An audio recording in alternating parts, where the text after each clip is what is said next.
So this week we actually received an update on inflation here in our country. And of course, this is extremely important. Last read that we had inflation numbers of about 1.9%. We also had core inflation, which strips out volatile food and energy, also come in at around 1.9%. So as I hinted off the top of the show, we received actually slightly better data on the headline number, 1.8% inflation, but core numbers actually ticked higher to about 2.1%. So slightly above, I guess, our November reading. So that's the CPI reading for December. Now, interesting enough, when you talk to economists and those that are analyzing the information, had we not had this GST holiday that we're all experiencing right now, and I guess we'll be experiencing for another few weeks yet, as we all know, government gave us a break on tax over the holiday season, the federal government that is. If we did not have that lowering of costs due to the tax holiday, our inflation reading was expected to be about 2.3%. So well above what we saw in November and one of the largest jumps that we've seen in inflation. So with that in mind, the big question is, what does the Bank of Canada do this month? Will they announce another interest rate decrease?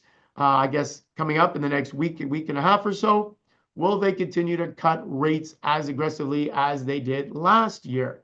And not so sure, because what obviously is happening to our currency, and with the fact that if you didn't have that GST holiday, GST holiday, that our inflation data would actually be above 2%, 2.3%. So be interesting to see what the Bank of Canada says, Tiff Macklem, what he says and what he does. Our first illustration here is a chart we've seen many times. Bank of Canada key interest rate versus the inflation rate. And you can see here that the policy rate is 3.25%. There it is.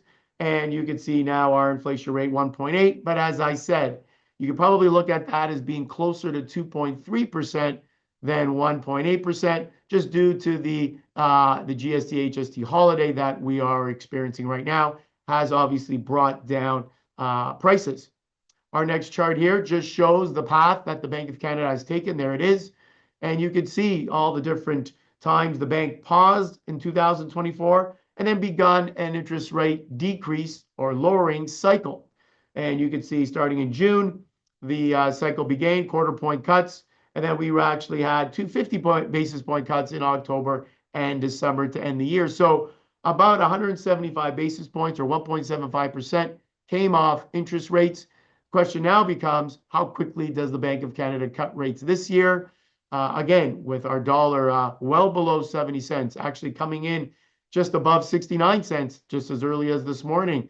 We saw a bit of a rally in our dollar with some of the announcements, or maybe should I say the non-announcements, or the announcements the president didn't make recently since he's been since his inauguration on Monday. The dollar actually gained a little bit of strength, only to see it pull back again once the President Trump's talking about perhaps putting tariffs on Canada as of February the 1st. So that basically took down our dollar once again. But you can clearly see here what's happening, what the Bank of Canada has done with respect to interest rate cuts, and with the latest inflationary data telling us that inflation is starting to get a little warmer again, as it is in the US. Perhaps the Bank of Canada won't be so quick, or maybe as frequent, or maybe they won't cut as much each meeting as they did in the past. So maybe we do cut, but maybe only 2 or 3 times this year versus 3 or 4, and perhaps we only cut a quarter point going forward. So we'll have to see our next meeting with the Bank of Canada, what they say and what they do. But as I said, inflation seems to be moving a little bit higher going forward.